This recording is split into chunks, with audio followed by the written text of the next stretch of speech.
Today, a major drug investigation leading law enforcement into one of the city's largest homeless encampments. America, a months-long drug investigation in Tucson just led authorities straight into the heart of the city's largest homeless encampment, a place that they call 100-acre woods, where 60-plus people have been living in makeshift shelters. But here's what's really wild. This is the same area that's scheduled to be cleared next week to build a BMX park. Because what we're seeing in Tucson perfectly illustrates the connection between homelessness, drug trafficking, and failed policies that turn public spaces into crime havens instead of community assets.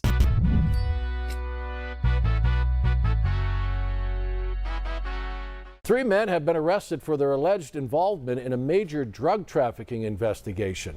According to the police, the suspects were arrested yesterday at the 100-acre woods homeless encampment. What is up, guys? Tyson De La Cruz here. Thank you so much for rocking with me. This story out of Tucson shows exactly what happens when the city allows homeless encampments to fester and boil. They become magnets for drug dealers and criminal activity that destroy entire neighborhoods and communities. Let's jump into this investigation and what it reveals about America's homeless crisis. This whole story starts with a months-long narcotics trafficking investigation that began outside the city of Tucson. Arizona Department of Public Safety, working with Tucson police, have been tracking drug dealers for months when their investigation led them straight to the 100-acre woods homeless encampment. Well, a road on the south side is back open after roads were restricted while a search warrant was being served.